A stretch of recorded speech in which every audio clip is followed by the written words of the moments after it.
Un accident causé par un tiers est un accident dont vous êtes la victime et qui est provoqué volontairement ou non par une personne physique ou morale dont la responsabilité peut être engagée. Le recours contre tiers est la démarche obligatoire pour tous les assurés victimes d'un accident. Si cela ne change rien à la prise en charge de l'assuré, cette démarche permet à l'assurance maladie de recouvrer auprès du responsable d'un accident ou de son assureur les dépenses de santé engagées. Mais alors, quels types d'accidents sont concernés ? Eh bien tout d'abord, les accidents de la circulation. En tant que cycliste, piéton, passager, conducteur d'un véhicule ou d'une trottinette électrique.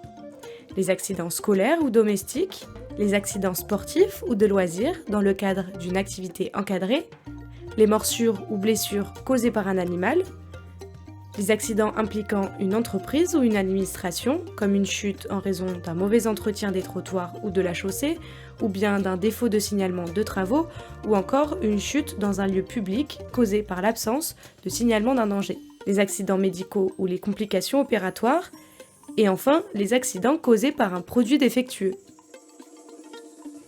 Mais alors, comment déclarer son accident auprès de la CGSS ? Alors, en ligne, on peut se rendre sur le site amélie.fr. Vous allez sur Mes démarches, sélectionnez Déclarer un accident causé par un tiers. Vous pouvez faire sa déclaration pour vous ou pour un membre de votre famille. Vous allez compléter l'identité, votre nom, prénom, préciser si le tiers est une personne physique ou morale, les circonstances à l'origine de la blessure ou de l'accident, et vous pouvez maintenant procéder au dépôt de votre dossier. Alors, suite à la déclaration de l'accident, l'assurance maladie va se retourner vers la victime et lui envoyer un questionnaire médical pour connaître les soins et les prestations dont elle a pu bénéficier suite à cet accident. Et il est donc obligatoire pour l'assuré de renvoyer ce questionnaire afin que la sécurité sociale puisse chiffrer au mieux ce qu'elle a dépensé dans le cadre de cet accident et récupérer les frais auprès du responsable.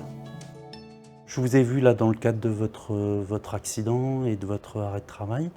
Vous m'avez dit que vous aviez un accident de vélo vous avez été renversé par un scooter.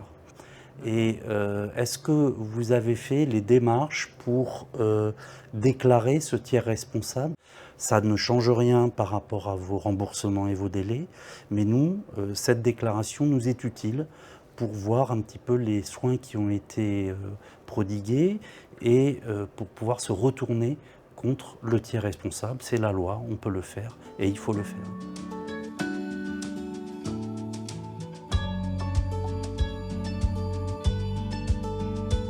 Dans des situations pratiques, l'éclairage médical qu'on peut faire sur le recours contre tiers, c'est notamment d'évaluer les soins qui sont liés à l'accident, un accident de la route par exemple, et qui peuvent engendrer un recours contre tiers, c'est-à-dire contre l'assurance en général.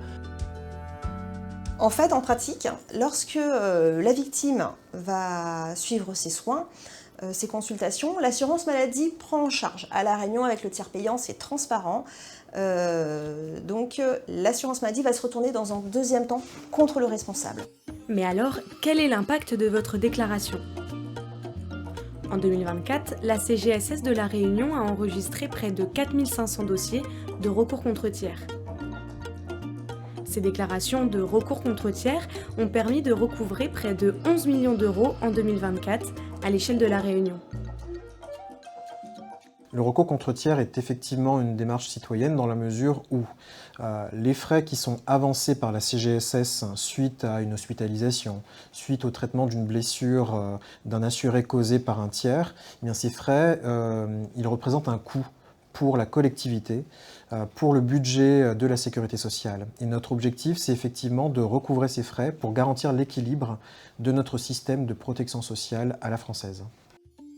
Grâce au signalement, l'assuré peut obtenir une indemnisation de la part de l'assurance du responsable et un remboursement des frais restés à sa charge. Que ce soit le reste à charge pour ces lunettes qui ont été cassées, des soins dentaires, ou encore une indemnisation auprès du préjudice moral, le préjudice esthétique, s'il a des cicatrices, s'il est amputé. Tout ça La victime va pouvoir se retourner contre le responsable.